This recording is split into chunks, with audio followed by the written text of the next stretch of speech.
Hello there.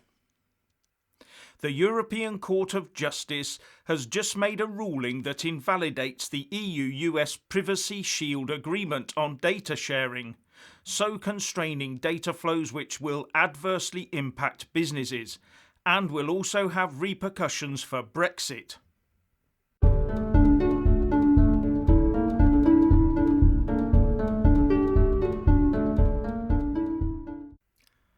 Firstly, please subscribe and like this video to give my channel a boost, and I'm always uploading new content, so please do check back daily.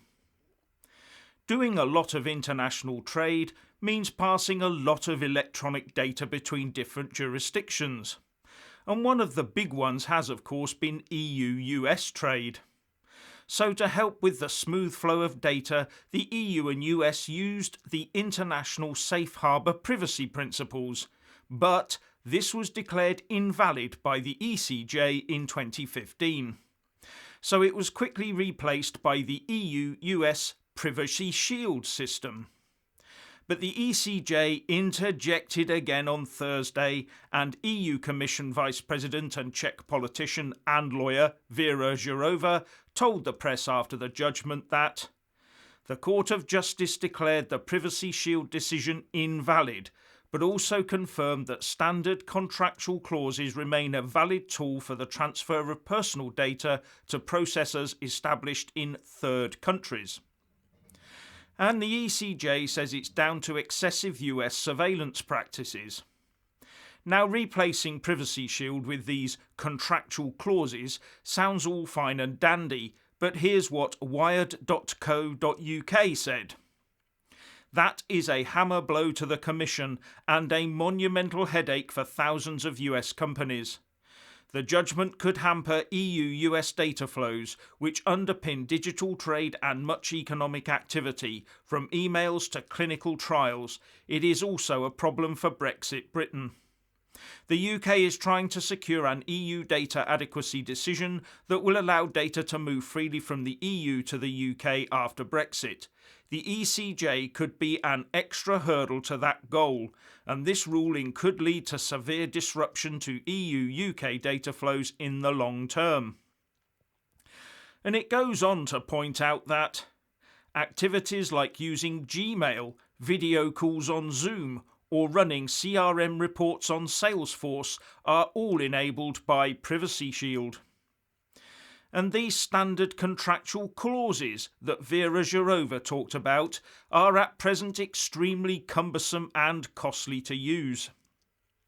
Now, this ECJ decision could be touted as yet another Brexit is bad issue, as any work done on post-Brexit data sharing so far would have been based on that now defunct Privacy Shield setup. But I'm not so sure about it being that bad. Now, the implications for the UK are that, as we are still currently viewed internationally as an EU member, this ECJ decision puts barriers up between the UK and the US. But instantly at 11 p.m. on the 31st of December, if this issue goes unaddressed, it will ease UK-US trade problems, but make it much harder to trade with the EU. But in her press statement, Věra Jourová also said that I know citizens and businesses are seeking reassurances today on both sides of the Atlantic. So let me be clear, we will continue our work to ensure the continuity of safe data flows. We will do this in line with today's judgment, in full respect of EU law, and in line with the fundamental rights of citizens. We strongly believe that in the globalised world of today, it is essential to have a broad toolbox for international transfers while ensuring a high level of protection for personal data. We are not starting from scratch. On the contrary, the Commission has already been working intensively to ensure that this toolbox is fit for purpose, including the modernisation of the standard contractual clauses. Because the EU Commission has no intention of shutting down its trade links with the US. It's hardly likely to want to put up barriers to that trade, is it? No, Brussels will work very hard to get data sharing back on track. and in so doing will probably come up with something that the UK might possibly be able to plug into or adapt. So I don't go along with those that say that the UK will now have to decide which of the EU or US we would prefer to have easier data flows with. Also bear in mind that the Swiss have their own version of Privacy Shield with the EU.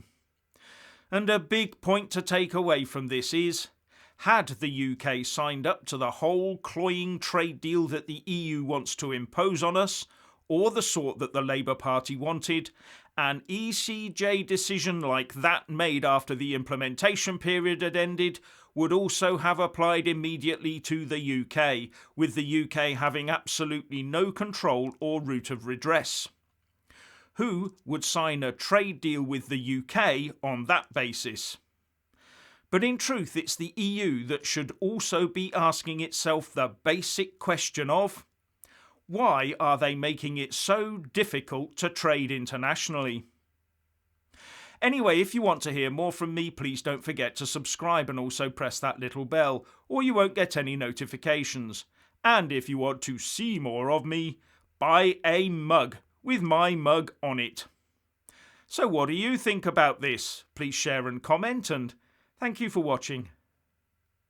Please do like and share this video, and also subscribe to my channel.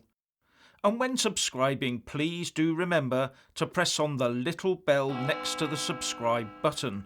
That way you'll get an alert every single time I put up a new video. And thank you very much for watching.